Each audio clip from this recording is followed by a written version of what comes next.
Hi guys, welcome to my vlog. So scary! Muna dalawa siya. So dito guys, aside from chairlift, pwede ka mag-zipline.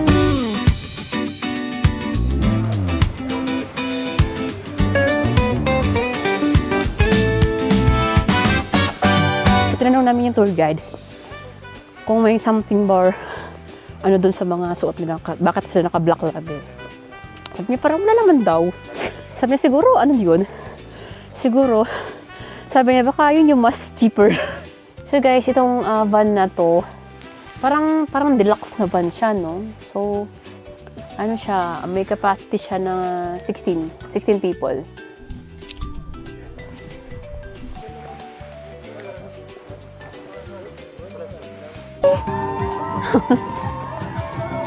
Gusto mo? You want corn? I don't have food right now. Are you hungry? Sobrang lively nung ano dito, music industry. Tingnan mo yon. Oh, sumama sa akin yung dog. Hoy, wala akong food. Bye-bye.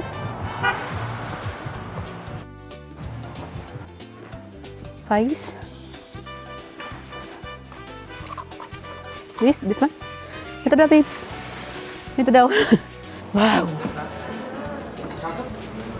Ang lalaki ng meat nila. Ang lalaki ng barbecue. Okay, so malaking resto pala dito. Ano yung manti? Ito yung manti. Ano ba tong laman nito, lamb? So, nandito na kami sa Vice Mount Resto and yun nga, kanina tinuturo ko to habang nasa sasakyan na siguro sabi ko din tayo mag-lunch later. So, yun nga, dito kami nag-lunch. Ang pangalan ng restaurant ay Vice Mount. Yan, nakasabayan namin yung mga Pinoy dito and kali sila ng UAE and sabi nila, kasi tinanong namin kung nag-visa pa sila kasi kami from Philippines, nag-visa kami, e-visa yung kinuha namin. Actually, e-visa talaga siya.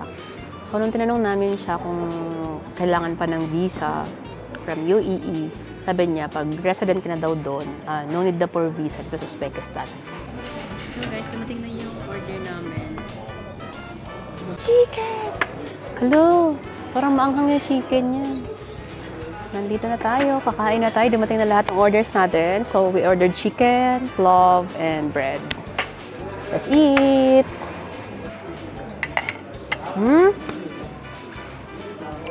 Ang sarap niya. Parang kumakain ng yung bagnet. Malaki pa sa mukha ko.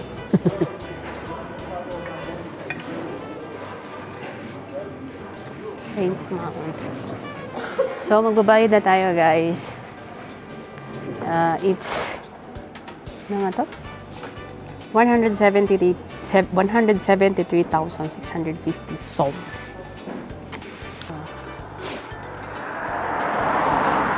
So, parang in peso, parang around, ano lang siya, 800 pesos. So, masarap din. Actually, nagustuhan ko yung clove kasi hindi siya masyadong maanggo. Pero sabi ni Eric, hello, sinusundo ako ng... wala akong pasalubong. You want chicken? Hello, B. Kawawa naman. Wala.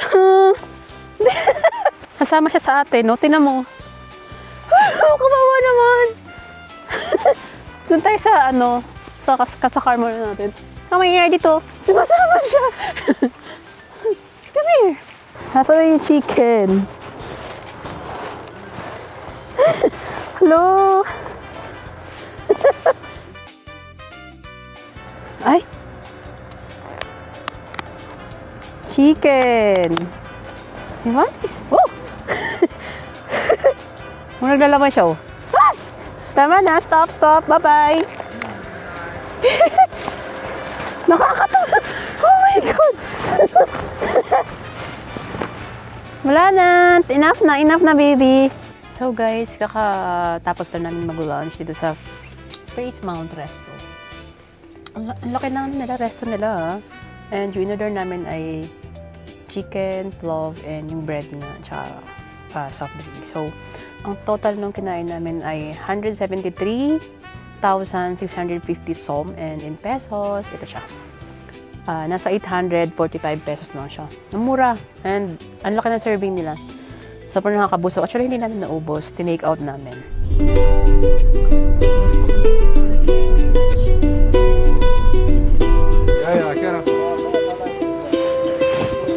Chingan. So guys, nakarating lang natin sa Chingan Mountain. And parang dito matutupad yung yung wish ko na sumakay ng chairlift.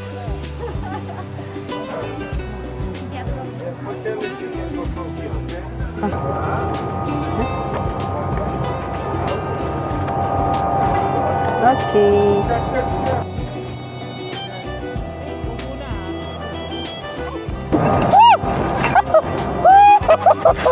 Oh my God!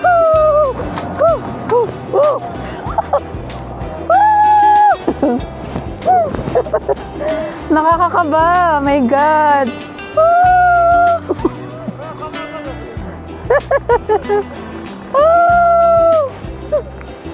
Ang saya! Natapad na yung pangarap kong mag-chairlift!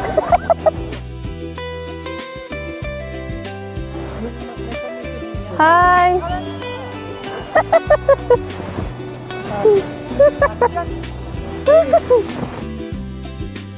Hi! Natupad na yung pangarap kong mag-chairlift!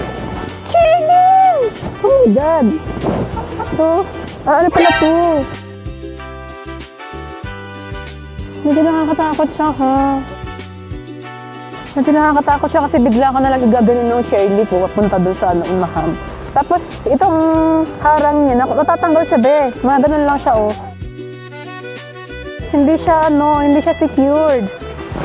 Pero okay na din, natatupad yung pangarap natin. So, ang binayaran namin ay 60,000 som. And round trip na rin siya. So, huwag niyo iwawala yung ticket niyo ulit. Nakakasilaw lang.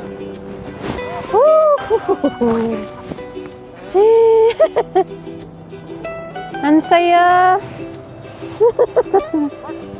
Paano kaya kung may nalaglag kayo dito, no? Makakuha niyo pa kaya? Susungkitin? Medyo malamig actually yung yung bakal na hawakan. Kuha lang ako ng photos. Parang hindi ko bitawan yung phone ko.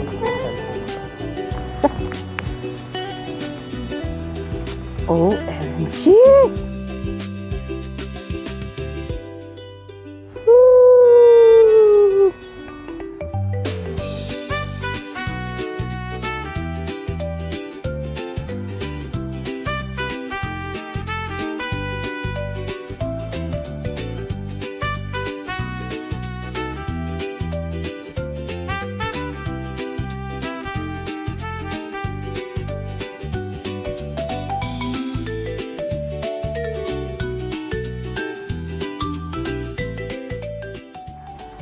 So scary! Nakakatakot, babe. Ayoko na.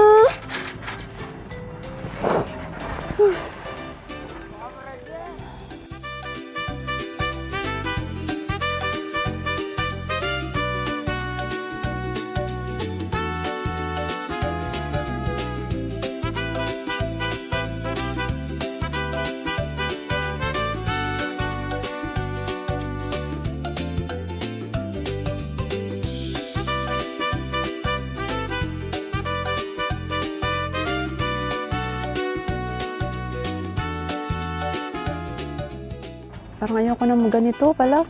Ayun guys. Hindi pa pangarap ko itong mag-chairlift. Ngayon, hindi kami makagalaw. Natatakot ako. Diyos ko Lord. I'm so scared. Sobrang taas niya, B. Sobrang taas niya. Ayoko tumingin sa baba. Ayoko rin, oh my God. Gumagalaw siya. Shit. Himuyog-yog, B.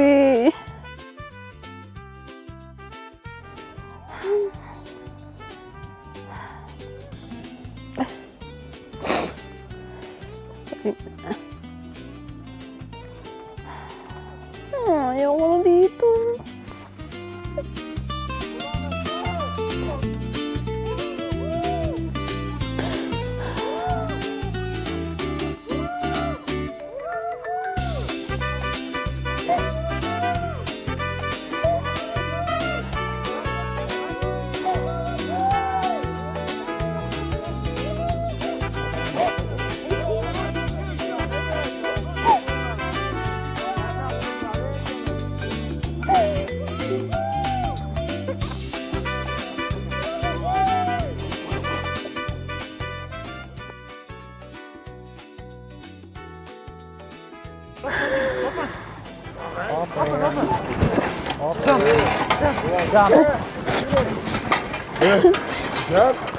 aylan kelasiz ekan nari.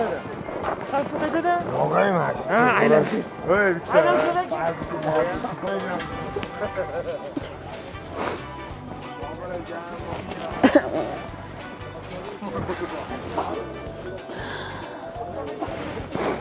Ayoko na sa makan.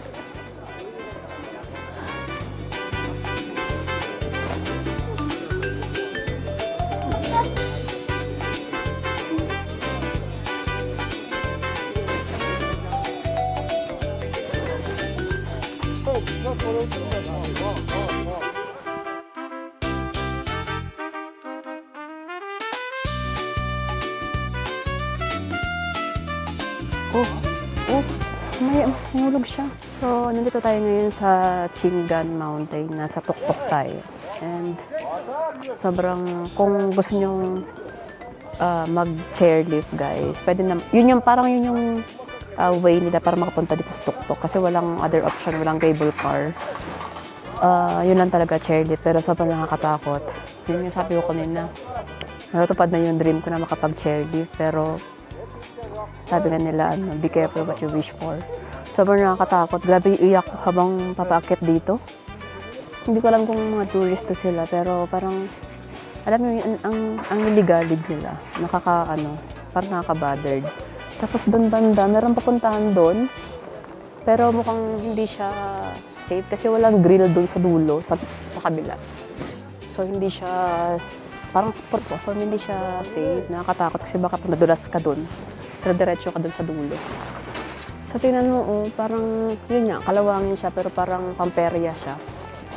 Parang kakaragaran siya, tingnan mo. Sobrang nakakatakot, B. Oh! Diyos ko, Lord! Ayoko na ulitin to. So, welcome guys. Welcome to my vlog. Nakakatakot tong ginagawa ko pero para sa inyo gagawin ko. Ginawa ko na actually. Di ba yun? Tingnan mo nga to, Ito lang yung ano niya. Ito lang yung harang niya. Tapos pwede siyang ganun tanggal-tanggalin. And kinakalawang na rin yung mga dito niya. Gilid, pati doon.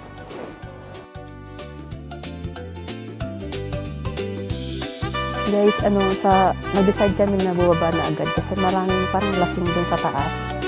Parang alam mo, yun nagpapadaos-dos sila dun sa ice, tapos pagtingin mo parang bangin na. So nakakatakot. Alam mo yun, parang kakaiba yung mga tao dun. Maraming bata actually na sumasakay, pero hindi sila takot. Daig pa ako, umiyak ako ng maraming beses din kanina.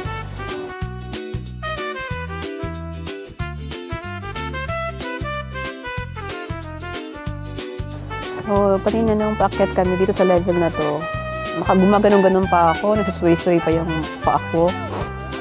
Tapos nung dumating na dun sa gitna, sa may pangalawang poste, grabe dun ako na-start kinabahan kasi sobrang taas niya talaga. Tapos yung babagsakan mo parang puro bato. Ang taas!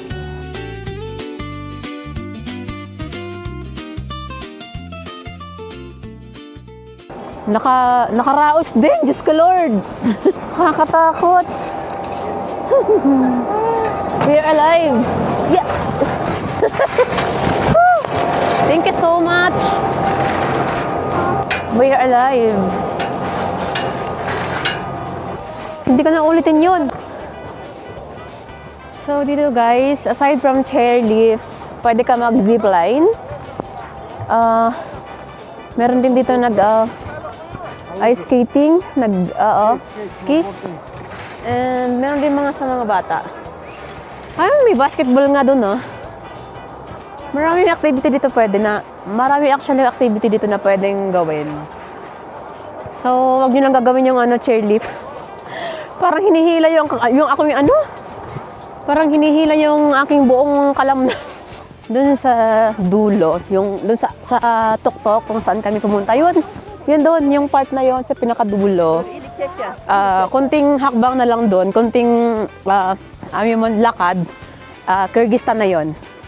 And doon sa pupuntahan natin, sa Charbak Lake, ando naman yung boundary ng Kazakhstan. So let's go!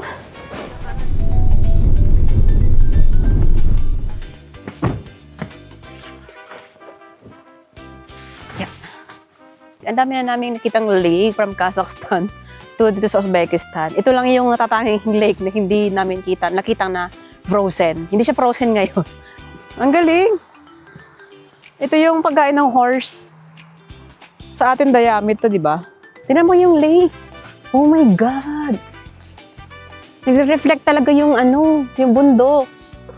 Yung snow-capped mountains nagre-reflect sa lake. Ang ganda niya. Ang ganda niya! It's so amazing! I'm so amazed. No? It's so beautiful. Sobrang ganda ng lake dito. Ang ganda ng Charbak Lake.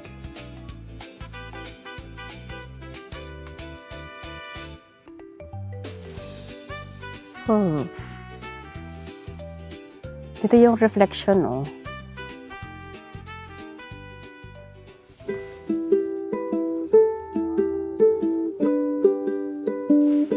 So, this is our last destination, guys. Nag-Amersoy tayo, nag-Chimgan Mountain, and this is the Charbak Reservoir. So, ito yung last place natin na ini-explore after nung one whole day tour. Dito, makikita mo yung reflection ng mountain. Nakikita mo yun naman. Nagre-reflect yung mountains doon sa lake. Ang ganda niyang tingnan. Parang nako-compare ko siya doon sa Lake Pinado ng Mount Apo sa Philippines. So yun lang, maraming salamat guys sa pagsama sa akin and sa amin sa buong tour namin sa buong araw na to, and sana mag-subscribe kayo sa aming channel. Please don't forget to hit the bell button para updated kayo sa mga susunod naming video dito sa Kazakhstan and Uzbekistan series. Maraming salamat, and muli mula dito sa Uzbekistan, let's say it's beautiful. Maraming salamat. Bye-bye.